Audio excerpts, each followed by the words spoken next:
할렐루야, 마라나타, 찬미 예수. 우리는 모두 기도원 300 용사입니다. 오늘은 다니엘 기도학교 198일째입니다. 찬송가 502장입니다. 통일 찬송은 259장, 빛의 사자들이여. 주님의 마지막 명령이죠. 빛의 사자들이여 어서 가서 어둠을 물리치고 주의 진리 모르는 백성에게 복음의 빛 비춰라. 빛의 사자들이여 복음의 빛 비춰라. 죄로 든 밤 밝게 비춰라. 빛의 사자들이여 선한 사역 위하여 힘을 내라. 주 함께 하시겠네. 주의 크신 사랑을 전파하며 복음의 빛 비춰라. 빛의 사자들이여 복음의 빛 비춰라. 죄로 든 밤 밝게 비춰라.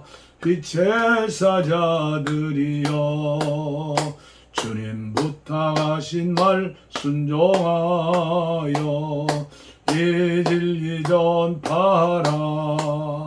산을 넘고 물 건너 힘을 다해 복음의 빛 비춰라. 빛의 사자들이여 복음의 빛 비춰라. 죄로 든 밤 밝게 비춰라.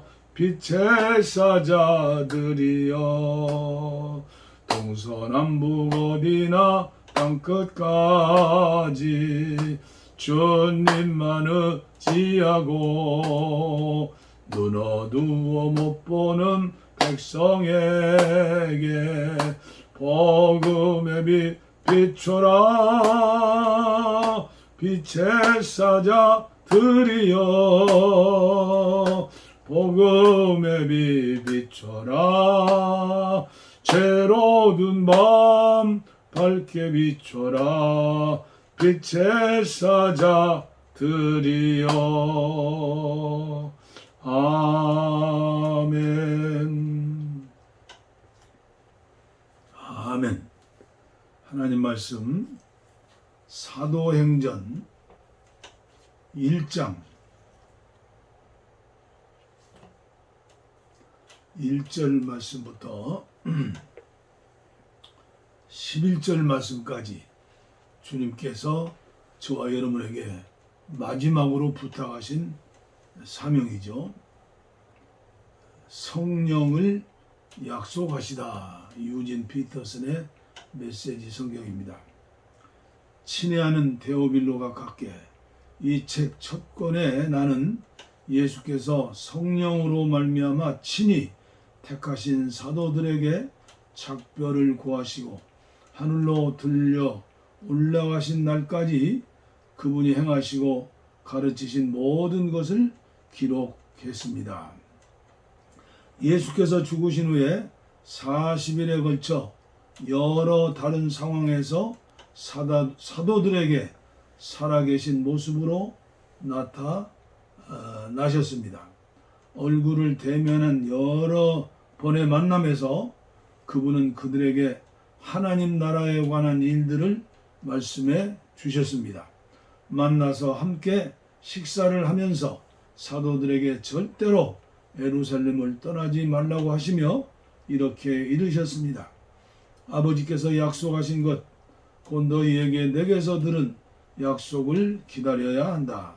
요한은 물로 세례를 주었지만 너희는 성령으로 세례를 받을 것이다. 이제 곧 받을 것이다. 마지막으로 함께 있을 때 사도들이 물었다. 주님, 이스라엘 나라를 회복하심이 때가 지금입니까? 예수께서 그들에게 말씀하셨다. 때는 너희가 알 수 없다.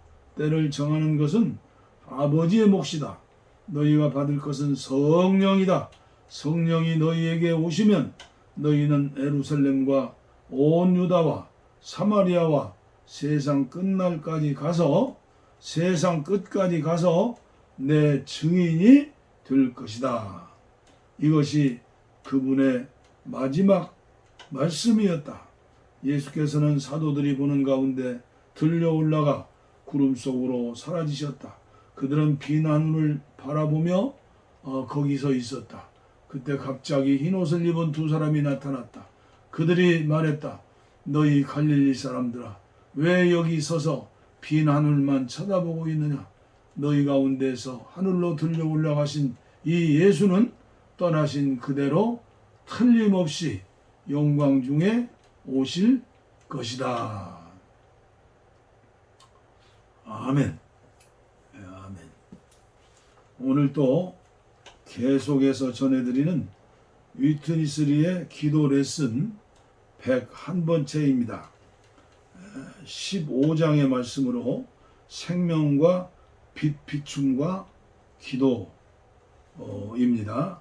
첫째는 구약 예표의 의미에 대해서 말씀했고, 두 번째는 생명의 빛 비춤에 대해서 말씀드렸고, 세 번째는 생명의 빛의 일, 부정적인 것을 처리하는 방법에 대해서 어제는 말씀했고, 오늘은 네 번째로 생명의 빛의 일, 긍정적인 방면에 대해서 말씀을 전해드리겠습니다. 우리가 생명의 빛 가운데 살 때 언제든지 우리 안에 두 방면의 일이 있습니다. 부정적인 것을 처리하는 면에서 그것은 우리를 처리하고 살피고 침투하고 드러내고 정결하게 하고 굴복하게 하고 결국 그분께 엎드리게 합니다. 긍정적인 면에서 생명의 빛은 우리가 기도에 대한 부담을 갖게 하고 기도를 안내하고 기도의 말과 표현을 갖게 합니다. 여러분에게 비춤이 긍정적인 면에서 일할 때 여러분의 전 존재를 정지시키고 그 비춤에 따라 하나님 앞에서 기도하기를 배워야 합니다. 외적인 환경의 필요를 너무 주의하지 말고 여러분 기억 속에 있는 기도의 항목들을 너무 주의하지 말라는 것입니다. 여러분 안에서 빛을 비치고 기름 부으시는 것은 무엇이든지 그것에 따라 기도하라는 겁니다. 성령님의 감동과 인도를 따라 기도해라. 형제들이여, 오직 기도의 공과를 배운 사람들만이 바람이 임으로 불매가 무엇을 의미하는지를 알 수 있을 것입니다. 오직 그러한 사람만이 자유롭게 움직일 수 있는 것이 무엇인가를 압니다. 이 시점에서 여러분은 에스겔서 1장에 있는 큰 바퀴가 어떻게 영의 움직임을 완전하게 따르는가를 어느 정도 이해할 수 있으실 것입니다. 영이 가는 곳마다 큰 바퀴도 따라갑니다. 여러분은 어떠한 일이나 어떠한 사람이나 어떠한 교회를 위해 기도하기를 결정하지 않습니다. 그보다 여러분은 전적으로 속에 있는 영의 움직임에 따라 기도해야 합니다. 안에 있는 영이 바람처럼 붑니다. 여러분은 다만 그 부는 것을 따르기만 하면 됩니다. 다니엘의 기도를 예로 들어봅시다. 여러분은 성령께서 그 사람 안에서 부정적인 것을 처리했을 뿐만 아니라 긍정적인 것을 이루시도록 일하신 것을 알 수 있습니다. 여러분은 다니엘이 하나님 앞에서 완전히 엎드린 사람이었음을 알 수 있습니다. 그는 그렇게 함으로 자신과 이스라엘의 온 나라 백성들을 대표했습니다.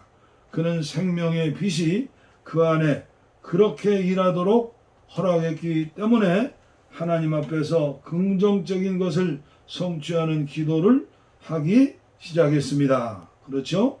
그는 하나님께 우리 하나님이여 주를 위하여 주의 얼굴빛을 주의 황폐한 성소에 비추어 주시옵소서. 주의 귀를 기울이시고 행하소서. 지체하지 마소서. 나의 하나님이여 주 자신을 위하여 일하시옵소서라고 외칠 수 있었습니다. 다니엘서 9장 17절 이하의 말씀이죠. 이러한 기도가 얼마나 큰 높이와 깊이를 접촉하는가를 보십시오.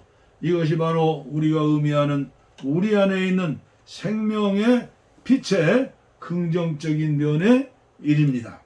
형제들이여, 나는 우리 중에 많은 사람들이 이러한 기도의 공간으로 들어가야 한다고 생각합니다. 우리는 새로운 믿는 이들에게 월요일에는 친척들과 친구들을 위해 기도하시오, 화요일에는 교회를 위해 기도하시고, 수요일에는 복음을 위해 기도하시고, 목요일에는 해외 사역을 위해 기도하시오 라고 말할지 모릅니다.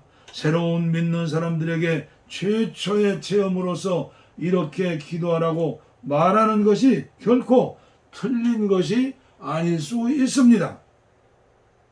그러나 우리의 체험에서 볼 때 이러한 고정된 기도들은 점점 죽은 기도들이 되고 말 것입니다.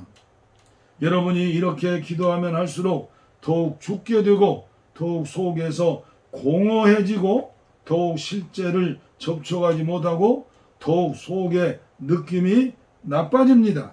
그러므로 우리는 생명에 의해 비춤 받기를 배워야 합니다.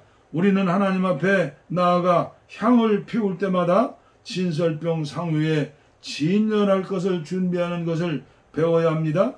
우리는 또한 등대에 불을 켜고 등을 손질하는 것을 배워야 합니다. 부정적인 것을 처리하는 면에서 우리는 빛비춤 아래에 완전히 엎드려야 합니다. 긍정적인 면에서 우리는 그 빛이 하나님께서 갈망하시는 것과 성취하기를 원하시는 것으로 우리에게 기름 부음 받으시도록 허락해야 합니다. 아멘. 우리가 다니엘의 기도처럼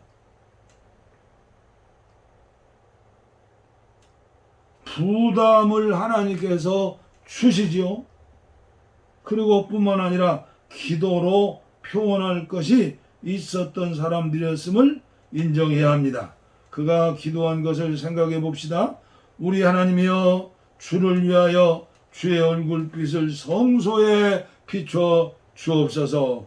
그의 말, 그의 표현은 참으로 하나님께서 감동되지 않을 수 없는 그러한 표현으로 충만했습니다. 그러한 말은 하나님을 묶을 수 있었고 하나님께서 행동하시도록 강요할 수 있었습니다. 그러한 기도는 어떤 사람이 다만 하나님 앞에서 기도하기를 갈망했기 때문에 표현된 것이 아니었습니다. 그보다 그것은 그러한 사람이 내적으로 빛비춤을 받았고 하나님 앞에 완전히 엎드리고 또한 동시에 하나님으로부터 긍정적인 부담과 안내와 말씀과 표현을 받았기 때문입니다.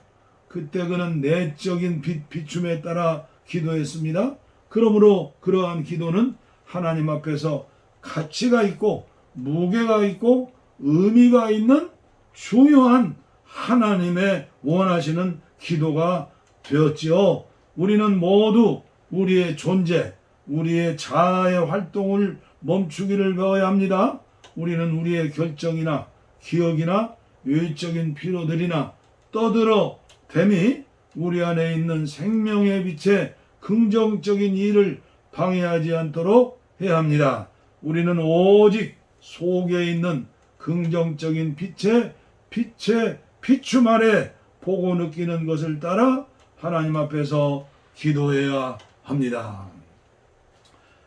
몸이 연약해서 집에서 있지 않고 기도원에서 거의 기도하며 살고 있는 장로교회 은퇴 목사 친구 목사님이 계십니다.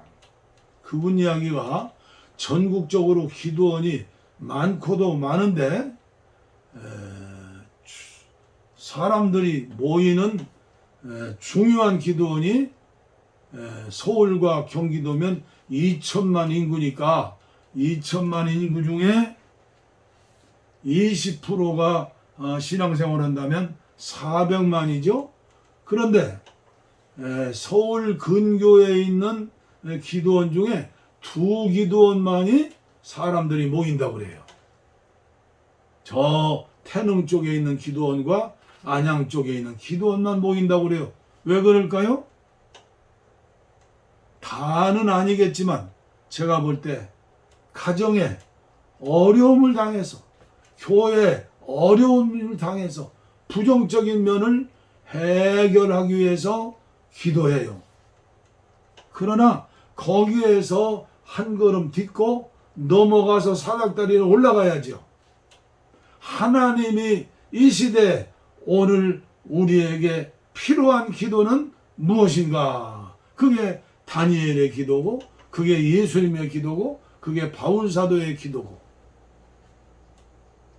이 봉화산 기슬의 평화 통일을 위해서 2,500만 북한 동포를 위해서 기도하고 있죠. 얼마나 많은 사람들이 와서 기도해야 합니까? 우리나라의 유일한 평화 통일이라는 간판을 걸고 기도하는 기도원이에요. 그런데 쉽지를 않아요.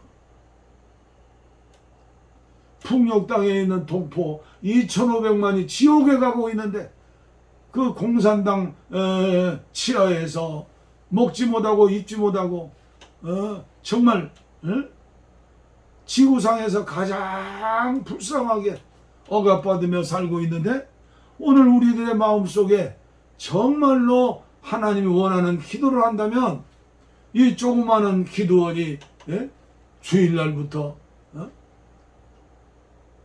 저 영동고속도로 주말이 되면 가득가득 넘쳐요. 코로나19 거의 끝난 것 같아요.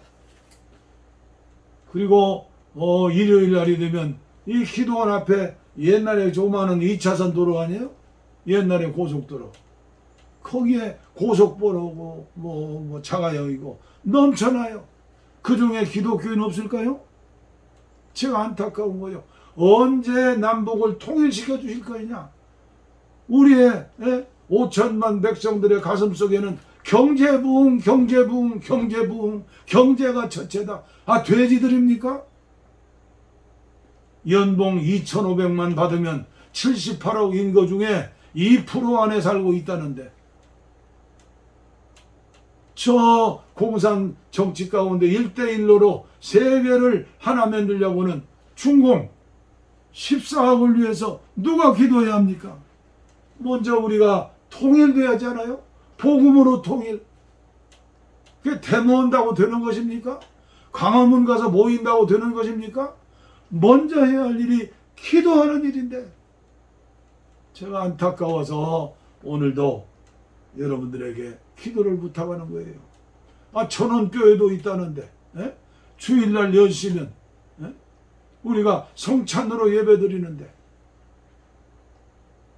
금년에도 오직 은퇴하신 목사님, 친구 목사님 4분이 주일날 10시 오셔서 예배 같이 드렸어요. 정말 우리가 하나님을 기쁘게 한다면 시편 37편 4절 말씀 여호와를 기뻐하라 내 마음의 소원을 들어주시리라. 아멘. 기도하겠습니다. 오늘도 안타까운 마음으로 평화 통일을 위해서 하나님 나라 건설을 위해서 기도학교를 운영하면서 오늘도 말씀을 전했습니다. 그리고 주님 앞에 기도합니다. 아브람 한 사람의 기도를 들어주신 우리 하나님, 밤모섬에서 사도 요한 한 사람의 기도를 들어주신 하나님, 오늘 종의 기도를 들어주시고 이 기도원을 사용해 주시고 성령의 불담으로 역사하시고 이 기도와 교회에 동참하시는 분들마다 하나님이여 어린아이의 기도에서 벗어나서 옹알옹알옹알거리는 어린아이의 기도에서 벗어나서 자라고 영의 사람이 되어서 하나님의 기쁨이 되는 기도 용사들이 됨으로 말미암아 너희는 먼저 그의 나라와 그의 의를 구하라. 이 모든 것을 너에게 더하시리라. 그런 믿음의 단계까지 그런 성령님의 역사하심으로 주님께서 은혜 위에 은혜를 주셔서 아무쪼록 평화 통일을 위한 기도하는 용사들이 300용사가 이루어질 수 있도록 은혜를 더하여 주시옵소서. 감사합니다. 예수님의 이름으로 축복하옵고 기도하옵나이다. 아멘.